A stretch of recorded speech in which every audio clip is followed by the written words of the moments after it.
오늘 원래 설교 제목이 탐내지 말라라는 제목으로 이렇게 전달했는데 전달되어지는 과정 가운데에서 리을이 빠져버렸습니다. 탐내지 마라 이렇게 됐는데 이게 한국말이 조금 어감의 차이가 있습니다. 탐내지 마라가 더 강력한 표현으로 우리에게 다가옵니다. 까불지 마라, 죽는다, 이런 느낌이 저에게 탁 와닿았어요. 그래서 주보를 새로 찍으려고 하다가 여기도 섭리가 있을 것이다 이렇게 생각을 하고 오늘 탐내지 마라 라는 제목으로 하나님의 말씀 전하겠습니다. 할아버지와 손자가 함께 교회에 다녔습니다. 이 할아버지가 설교 시간만 되면 꾸벅꾸벅 조는 거예요. 그래서 목사님이 끝나고 손자를 불렀습니다. 할아버지가 졸 때마다 네가 깨우면은 내가 $1씩 너에게 주겠다 약속을 했습니다. 그러니까 할아버지가 졸 때마다 이 아이가 열심히 깨웠습니다. 그리고 목사님한테 $1씩 받아갔습니다. 한 달 정도 지났습니다. 할아버지가 꾸벅꾸벅 졸고 계시는데 이 손자가 깨우지를 않는 거예요. 그래서 이상하다는 생각이 들어서 예배를 마치고 손자를 불렀습니다. 할아버지가 졸고 계시는데 왜 깨우지 않냐? 그러니까 이 손자가 대답합니다. 할아버지가 깨우지 않으면 $2 준다고 그러셨어요. 돈의 힘은 대단합니다. 순진한 어린아이의 마음도 사로잡을 수가 있습니다. 유전무죄, 무전유죄라는 말 잘 알고 계시죠? 돈이 있으면 죄가 있는 사람이 죄가 없는 사람이 되어버립니다. 돈이 없으면 죄 없는 사람이 죄 있는 사람이 되어서 감옥에 갇혀버리는 그런 시대를 우리는 살아가고 있습니다. 그러다 보니까 사람들은 다 돈에 혈안이 되어져 있습니다. 돈이 있어야 살 수 있을 거라 생각하고 돈 모으는데 혈안이 되어서 살아갑니다. 사람들 입에서 툭툭 튀어나오는 말이 있습니다. 돈이면 다 돼. 여러분, 이건 거의 신앙 고백 수준입니다. 돈이 우상이 되어져 있습니다. 돈이 신이 되어져 있는 이 시대 속에서 많은 사람들이 그 돈 앞에 신앙 고백하면서 살아가고 있습니다. 이런 시대가 올 것을 예견하면서 예수님께서 하신 말씀이 있습니다. 하나님과 재물을 겸하여 섬길 수 없느니라. 재물, 돈이 하나님의 자리를 넘볼 수 있을 만큼의 대단한 파워를 가지고 있다라는 것입니다. 디모데전서 6장 10절은 우리에게 아주 중요한 말씀을 전해줍니다. 같이 한번 읽어보겠습니다. 시작. 돈을 사랑함이 일만악의 뿌리가 되나니 이것을 탐내는 자들은 미혹을 받아 믿음에서 떠나 많은 근심으로써 자기를 찔렀도다. 돈을 사랑하는 것이 일만악의 뿌리라는 겁니다. 모든 악이 어디로부터 우리에게 들어오느냐? 돈을 사랑하는 마음에서 비롯된다라는 것입니다. 이것을 탐내는 자들은 미혹을 받는데, 그리고 믿음의 자리에서 떠나갈 수도 있다는 겁니다. 우리를 믿음의 자리에서 끄집어낼 수 있을 만큼의 돈의 파워가 대단하다는 것을 말씀해 주시는 겁니다. 돈이 우리에게 행복을 줄 줄 알고 돈을 쫓아다니다 보면은 돈이 우리에게 행복을 주는 것이 아니라 많은 근심으로서 우리를 찌른다는 거예요. 돈 욕심내고 따라다니다 보면은 근심거리만 점점 많아지지 절대로 돈이 우리에게 행복을 가져다 주지 못한다는 것을 말씀해 주십니다. 모든 멸망하는 원인은 욕심에서 비롯됩니다. 욕심이 잉태한 즉 죄를 낳고 죄가 장성한 즉 사망을 낳느니라. 욕심에서 다 출발한다는 겁니다. 여러분, 작은 욕심이 여러분 안에 들어올 때 이거 빨리 해결하셔야 돼요. 이거 별거 아니겠지 하고 방치해 두다가는 이 욕심이 자라간다는 겁니다. 장성해 간다는 겁니다. 결국 우리를 사망으로 이끌어가게 된다라는 것입니다. 작은 욕심이 생겼을 때 바로 십자가 앞에 달려가서 정과 욕심을 십자가에 못 박아 버려야 하는 것입니다. 그렇지 않고 장성하게 그냥 내버려 두면 나중에 감당할 수 없는 큰 화근이 된다는 것입니다. 톨스토이의 단편 중에 이런 이야기가 있습니다. 한 사람이 절벽에서 떨어졌습니다. 다행히 밧줄을 붙잡았습니다. 근데 그 입 앞에 꿀송이가 있는 거예요. 그래서 꿀에 취해서 살아갑니다. 위에서는 흰 쥐가 와서 밧줄을 갉아먹습니다. 잠시 시간이 지나고 나니까 이번엔 검은 쥐가 와서 밧줄을 갉아먹습니다. 이것은 뭘 이야기해 주느냐 하면 흰 쥐는 낮을 의미하는 것이고요, 검은 쥐는 밤을 의미하는 것입니다. 인생의 마지막이 우리에게 다가오고 있는데 그냥 욕심에 취해서, 단맛에 취해서, 돈에 취해서 살아가면은 안 된다라는 것을 이야기해 주는 것입니다. 지금 한국교회는 세습 문제로 아주 떠들썩합니다. 깨어있는 성도들은 이 문제를 아주 심각하게 생각합니다. 여러 가지 문제 중에 하나가 아니라 가장 중요하고 가장 심각한 문제로 받아들입니다. 이것은 신사참배보다, 한국 교회 역사의 가장 치욕스러운 일이라고 할 수 있는 신사참배보다 훨씬 더 심각한 문제로 생각합니다. 왜냐하면 신사참배는 일제의 힘에 의해서 강제로 태양신 앞에 무릎 꿇은 사건입니다. 그러나 이 세습은 우리 스스로 돈 앞에, 만몬이라고 하는 신 앞에 무릎 꿇은 사건입니다. 그렇기 때문에 역사는 이것을 훨씬 더 치욕스러운 사건으로 생각하게 된다라는 것입니다. 이 아버지 목사님이 좋은 일 많이 하신 분이에요. 여러분도 존경하던 분들이 있으셨을 것입니다. 그래서 더 안타까워하는 거예요.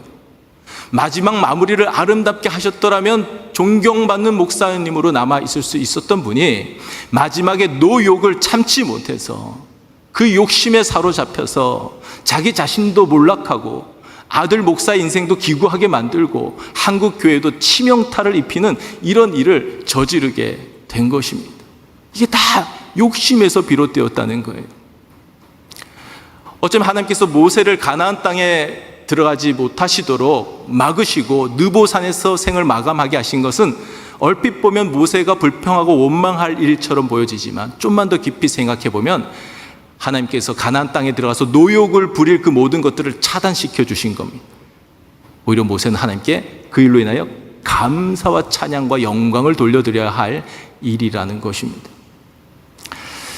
축구 선수 출신이고 지금 해설위원으로 활동하고 아주 신앙인으로 잘 알려져 있는 이영표 씨가 이런 말을 했습니다. 누구든지 등장할 때보다 퇴장할 때가 중요하다. 왜냐하면 퇴장하는 그 순간의 그 모습이 사람들의 기억 속에, 역사 속에 순간순간 재등장하기 때문이다. 과거에 아무리 잘해도 마지막 순간에 잘못해버리면 과거에 잘했던 모든 것들이 다 수포로 돌아갈 수도 있다는 겁니다. 젊을 때, 열정이 있을 때 실수하는 건 누구나 할 수 있습니다. 그리고 그건 괜찮습니다. 왜냐하면 만회할 시간이 있으니까. 그런데 마지막 순간에 잘못해버리면 그 모습이 사람들의 기억 속에 남아있는 거예요. 그 모습이 역사 속에 기록되어지는 거예요. 돌이킬 수 있는 시간이 없다라는 것입니다. 우리가 나이가 들어갈수록 점점 더 욕심을 버리는 훈련을 하셔야 됩니다. 가만히 있으면 노욕은 저절로 생겨나는 거예요. 저절로 자라가는 거예요. 작은 욕심이 생길 때마다 십자가에 못 박지 않으면 우리도 어떻게 될지 알 수 없는 사람이라는 것입니다. 골로새서 3장 5절은 탐심은 우상 숭배라고 말씀합니다. 여러분 십계명 말씀들을 쭉 들으시면서 느끼셨을 것입니다. 이게 서로 떨어져 있는 게 아니에요. 계명과 계명들이 마디가 연결된 것처럼 다 이렇게 연결되어져 있습니다. 원래 진리라는 것은 다 연결되어져 있습니다. 떨어져 있는 게 아니에요. 이 10번째 계명, 탐내지 말라는 계명은 중요하지 않아서 마지막에 위치한 것이 아니라 어떻게 보면 가장 중요한 계명이라고 할 수 있습니다. 왜냐하면 다른 9가지 계명은 외적 행위에 대한 계명입니다. 그런데 이 마지막 계명은 내적인 문제입니다. 외적인 모든 행동은 내적으로 어떤 마음을 품느냐에 따라서 결정되어집니다. 이 탐심 때문에 우상 숭배하는 것이고요, 탐심 때문에 안식일도 못 지키는 것이고요, 탐심 때문에 부모님 공경 못하는 것이고, 탐심 때문에 살인하는 겁니다. 마음에 생기는 음욕 때문에 간음 저지르는 것이고요, 욕심 때문에 도둑질하는 것이고요, 욕망 때문에 거짓말까지 하는 겁니다. 모든 것의 시작이 되는 계명이 이 10번째 계명이라는 겁니다. 이 탐심의 문제를 해결하지 않고서는 그 어떤 계명도 지킬 수가 없다라는 것입니다. 탐심은 외부 환경에 의해서 결정되어지는 것이 아닙니다. 이 마음에서 결정되어집니다. 우리 이것을 에덴 동산에서 발견할 수가 있습니다. 에덴 동산처럼 완벽하게 조건을 갖추고 있는 그런 곳이 세상에 어디 있습니까? 근데 사탄이 아담과 하와의 마음속에 탐심을 딱 집어넣으니까 그 모든 것을 갖추고 있음에도 불구하고 그 모든 것들은 보이지 않고 자기가 가지지 못한 그 한 가지에 집착하게 되는 거예요. 여러분, 탐심이 여러분의 마음을 사로잡으면 여러분이 지금 가지고 있는 것들도 많이 있는데 그건 눈에 안 들어오고 내가 가지지 못한 그 한두 가지 문제에 집착해서 괴로워하며 두려워하며 불안해하며 고통스럽게 살아가는 겁니다. 탐심이 우리의 모든 관계를 깨뜨리는 겁니다. 탐심이 하나님과 우리 사이의 관계를 깨뜨려 버리는 것이고요. 탐심이 사람과 사람 사이를 깨뜨려 버리는 겁니다. 여러분이 잘 아시는 옛날 이야기를 하나 전해드리겠습니다. 금덩어리를 들고 가던 한 사람이 다리를 건너가다가 강 속에다가 이 금덩어리를 집어 던져버렸습니다. 그 같이 가던 그 동생이, 아니 형, 이 금을 팔아서 나랑 반씩 나누어 갖기로 했잖아. 왜 형 마음대로 버리는 거야? 그러니까 형이 이렇게 대답합니다. 내가 이 금을 가지고 너를 밀어버린 상태로 내가 이 모든 금을 갖고 싶은 마음이 내 안에 계속해서 채워지고 있었어. 금을 버리고 너를 살리는 것이 낫지 않겠냐? 그러니까 동생도 이실직고 합니다.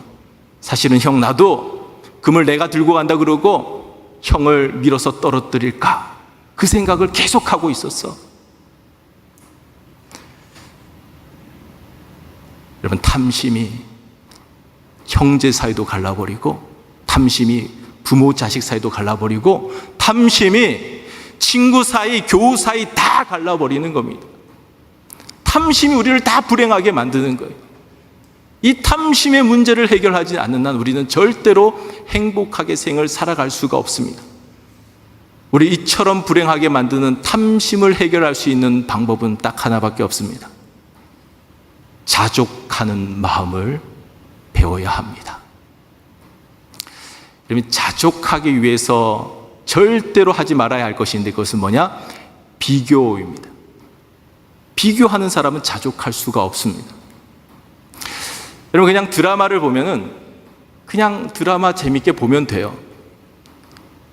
크리스찬이 드라마 봐도 됩니까? 봐도 돼요. 그냥 보고 즐기면 됩니다. 문제는 뭐냐면 잘생긴 탤런트를 보면서 남편을 봅니다. 배우를 한번 보고 남편을 보면 남편이 오징어로 보입니다. 요즘 젊은 사람들은 좀 안 생기면 오징어라고 표현을 하더라고요. 왜 그런지 모르겠지만 비교하는 순간 불행해지는 거예요. 요즘은 인터넷에 여러분 클릭 한 번만 하면 명설교의 설교가 쏟아집니다. 여러분 설교 많이 들으세요. 특별히 좋은 목사님의 설교를 많이 들으세요. 권면합니다. 근데 문제는 뭐냐면 그런 설교를 듣고 와서 이 자리에서 비교하고 앉아있으면 여러분 이 시간이 불행한 시간이 되는 거예요. 교회 예배가 다 죽어갔는데요. 이게 가장 큰 원인이라고 분석하는 사람들도 있습니다. 워낙 좋은 목사님의 설교를 쉽게 들을 수 있으니까, 또 내 입맛에 잘 맞춰주는 목사님 설교들이 많이 있으니까 거기에 자꾸 천착해서 자기 본교회 담임 목사 설교는 시원찮아 보이는 거예요. 비교하는 순간 불행해지는 겁니다.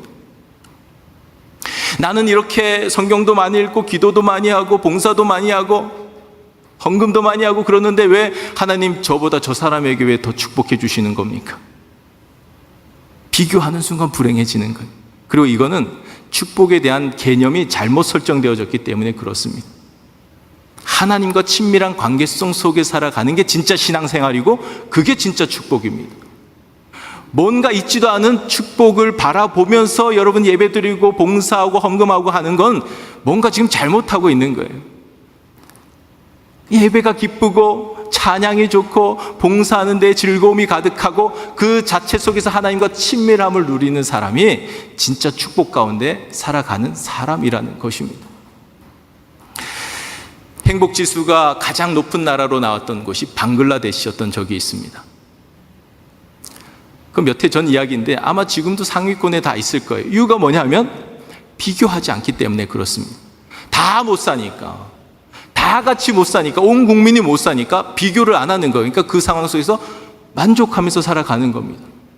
우리는 그들보다 훨씬 잘 살아요. 훨씬 부유하게 살아가요.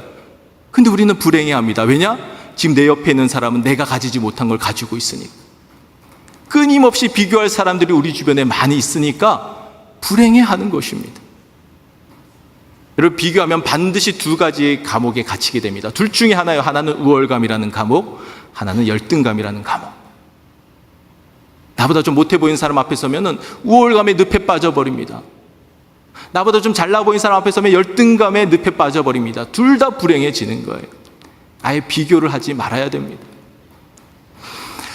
제 아들이 야구를 좀 합니다. 좀 하는 정도가 아니라 아주 잘합니다. 조금 늦게 시작했는데 7살에 시작했는데 4, 5살에 시작한 아이들을 다 따라잡고 캘리포니아에 있을 때 1년 만에 여기저기서 스카우트 제의가 들어오고, 투수도 챔피언십 시리즈에서 얘가 1선발로 나와가지고 다 깨뜨리고 여기저기서 스카우트 제의가 들어왔어요.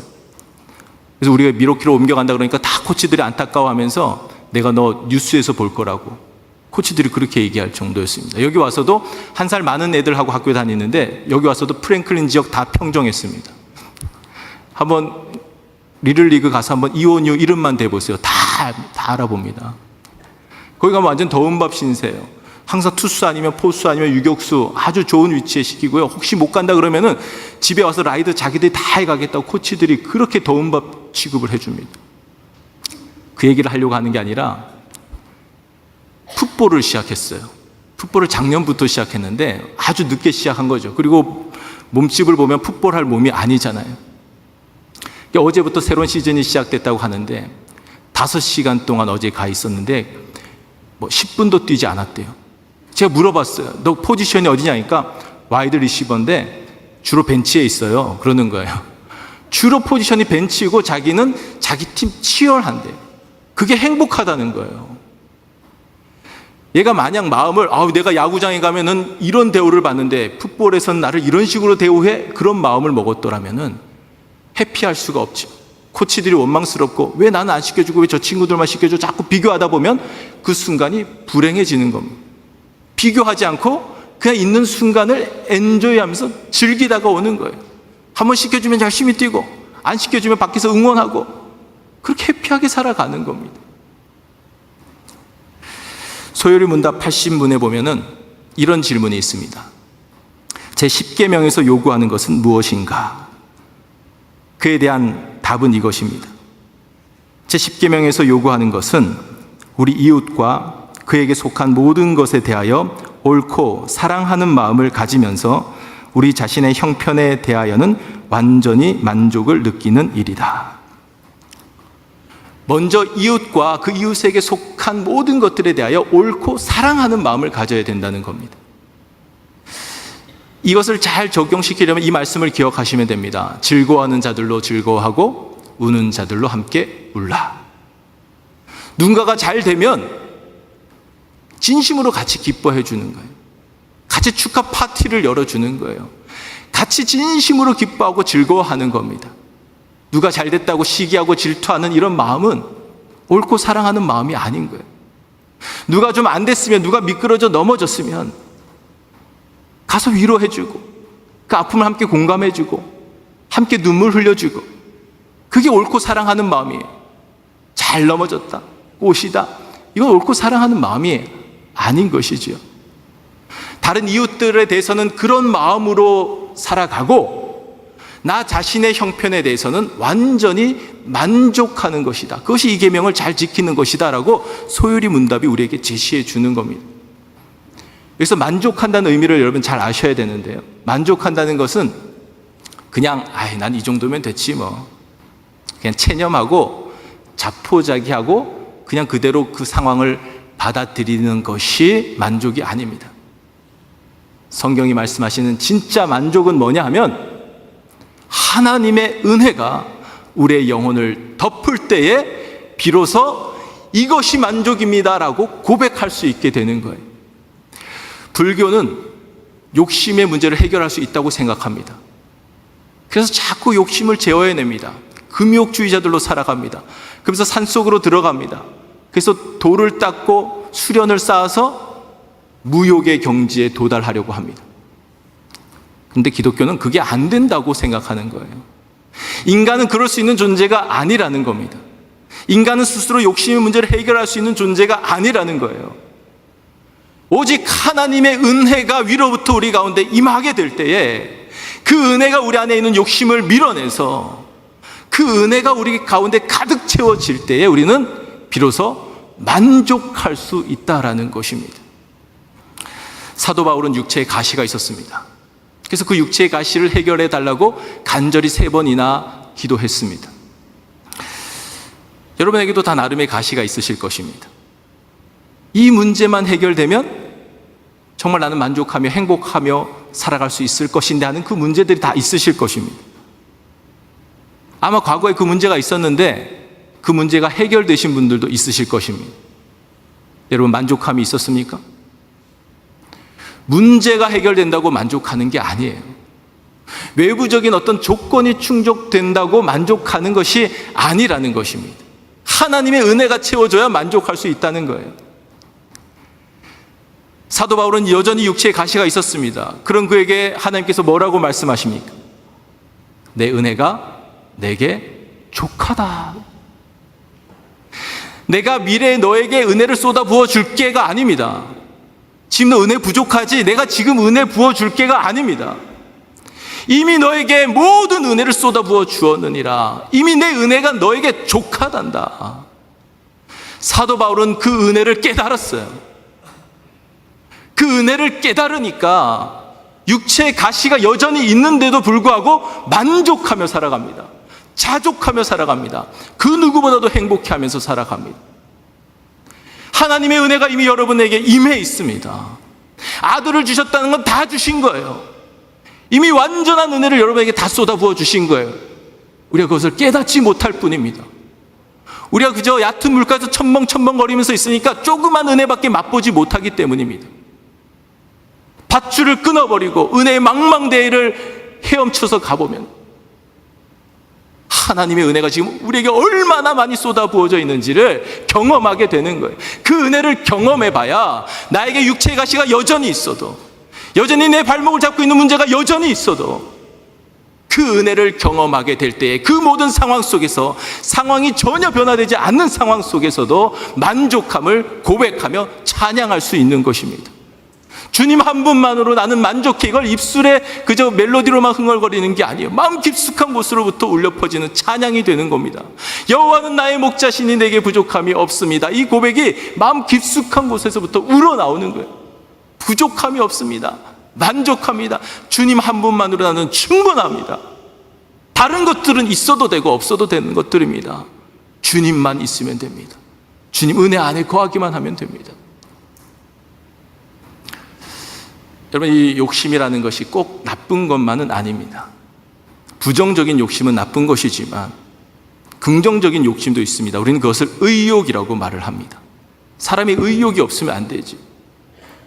그걸 영적으로 접근해 가보면은 거룩한 열심, 거룩한 욕심, 거룩한 열망이 우리에게 꼭 필요합니다.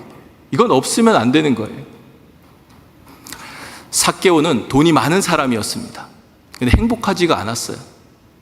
절망 가운데 살아갔습니다. 사람들의 비난 속에서 살아갔습니다.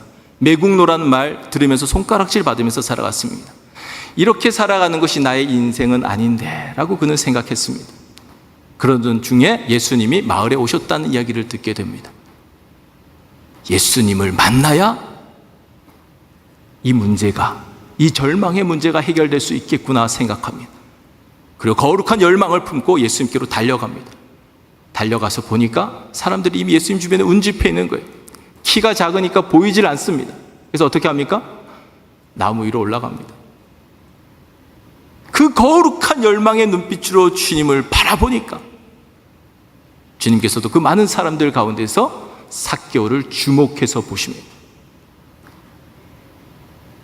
지금도 여기서 여러분 많이 예배 드리고 있지만 거룩한 열망을 가지고 하나님을 바라보는 사람, 그 사람을 하나님은 더욱 주목해서 보시는 거예요. 주님께서 그에게 다가가셔서 삭개오야 내려와라. 내가 오늘 내 집에 유하여야 하겠다. 그 집에 가셔서 그를 하나님의 자녀로 인정해 주셨습니다. 바디메오도 그 주변에 맹인들이 많이 있었습니다. 다 절망 가운데 살아가는 사람들이었어요. 육체의 가시가 다 있는 사람들이었습니다. 그런 상황 속에서 바디메오는 주님의 이름을 크게 부릅니다. 다윗의 자손이여 나를 불쌍히 여기소서. 그 거룩한 외침이, 그 거룩한 욕심이 예수님의 가던 길을 멈추게 하고 가까이 다가오게 하고 그 눈을 뜨게 해주신 역사를 일으켜냈습니다. 거룩한 욕심이 이런 기적을 만들어내는 것입니다. 여러분이 예수님을 믿고 영접하셨다면 이미 여러분은 예수님 안에 거하는 사람들입니다. 근데 여러분은 더욱 그리스도 안에 거하셔야 됩니다. 이 의미를 여러분 잘 깨달으셔야 돼요. 많은 사람들이 나 이제 영접했으니까 나는 그리스도 안에 있으니까 하면서 그 자리에서 머물러 버립니다. 더욱 그리스도 안에 거한다는 게 뭔지를 여러분이 깨달으셔야 돼요. 사도 바울이 이렇게 고백했죠. 내게 능력 주시는 자 안에서 내가 모든 것을 할 수 있습니다. 이것이 자신감 가지고 살아갑시다, 우리 으쌰으쌰 한번 잘해봅시다, 그런 말씀이 아니라고 했습니다. 앞뒤 전후를 잘 살피면서 말씀을 해석해야 되는데 내가 부에도 처해봤고 빈에도 처해봤다는 거예요. 부유하게도 살아봤고 가난하게도 살아봤다는 것입니다. 내가 어떤 상황을 주셔도 나는 감사함으로 살아갈 수 있습니다. 다 감당하면서 살아갈 수 있습니다. 이 고백이에요. 부유하게 해주셔도 교만해지지 않고 선한 청지기로서 주님 뜻에 합당하게 쓰면서 살아가겠습니다. 가난해져도 비굴해지지 않고 열등감 빠지지 않고 불평하거나 원망하지 않고 사람들에게 패기치면서 살지 않고 그냥 그 상황 속에서도 감사하며 주님 주신 길을 기뻐하며 걸어가겠습니다. 이 고백이에요. 근데 그 앞에 고백이 중요합니다. 내게 능력 주시는 자 안에서. 우리가 주님 안에 더욱 거하게 될 때에 어떤 상황이 우리 가운데 주어져도 기쁨으로 감사하면서 살아갈 수 있다는 거예요. 부유하게 해주셔도 살아갈 수가 있고 신앙 잃지 않고 살아갈 수가 있고 가난하게 해주셔도 견고한 믿음의 터 위에서 살아갈 수 있다는 겁니다. 그리스도 안에 거할 때에만. 닮아야 놀자라는 영화가 있습니다. 유명한 영화니까 아마 보신 분들도 있으실 것입니다. 그때 한참 조폭 영화가 유행할 때 나온 영화입니다. 조폭들이 사고를 치고 피신해서 절로 들어간 겁니다. 거기에서 이 스님들하고 이 조폭들하고 서로 티격태격하면서 이 에피소드가 이어져 가는 그런 영화입니다. 이제 클라이막스로 다가가는데 거기에 노 스님이 미션을 하나 줍니다.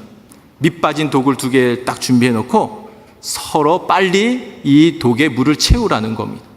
그러니까 서로 뛰어가면서 밀치면서 열심히 물을 붓습니다. 채워집니까? 그야말로 밑 빠진 독에 물 붓기가 되는 것이죠. 그러던 상황 가운데 조폭 두목이 묘안이 떠올랐습니다. 야, 그거 집어들어! 그리고 나를 따라와! 하면서 막 뛰어갑니다. 그러니까 조폭들이 영문도 모르고 뛰어갑니다. 스님들도 그냥 멍하니 쳐다보고 있습니다. 어디로 달려갔냐면 연못으로 달려가는. 그 앞에서 그걸 집어 던져! 그리고 던지고 자기들도 다 뛰어 들어갑니다. 어떻게 됩니까? 물이 가득 채워집니다. 성경과 거리가 있어 보이는 스님들, 조폭들, 절, 이런 이야기들 속에서 성경의 정신을 우리는 배울 수가 있습니다. 나를 던질 때에 채워지는 것. 우리는 깨어진 존재들입니다. 모가난 존재들입니다. 문제투성이의 존재들입니다. 우리 스스로 온전케 될 수 없는 존재들입니다. 그리스도께 우리를 완전히 던져 넣을 때에, 거룩하신 주님께 우리를 던질 때에 거룩함으로 우리 가운데 채워지는 거예요. 하나님의 은혜로 채워지는 거예요. 그때 우리는 만족함을 누리게 된다라는 것입니다. 여러분, 믿음의 모험을 하셔야 돼요. 제가 이번 휴가 기간 동안에 읽었던 책 가운데 폴 투르니에의 인생의 사계절이라는 책이 있습니다. 여러분 꼭 읽으셔야 할 그런 아주 좋은 책입니다. 나는 지금 계절에 합당하게 살아가고 있나? 우리 자신을 돌아보게 돼요. 근데 거기서 제가 딱 꽂힌 한마디가 있는데 믿음의 모험을 해야 된다는 겁니다.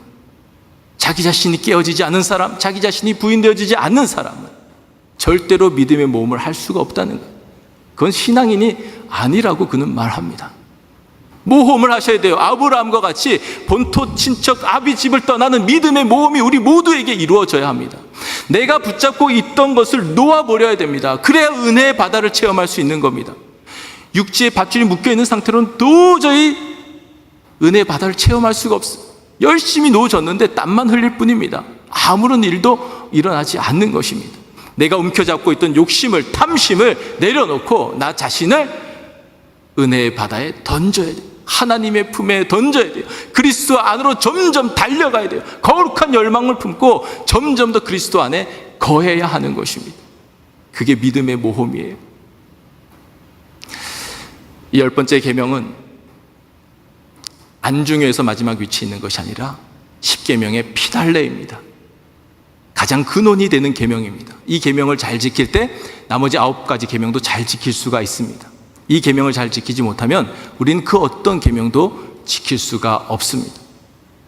10번째 계명의 의미를 잘 깨달으시고 이 계명을 먼저 잘 지키시는 가운데 나머지 모든 계명들도 잘 지키셔서 처음부터 계속해서 우리에게 주셨던 약속, 천대까지 이르러 여러분에게 은혜를 베풀어 주시겠다는 하나님의 약속이 여러분의 대대손손 이루어지게 되기를 주의 이름으로 간절히 축원합니다.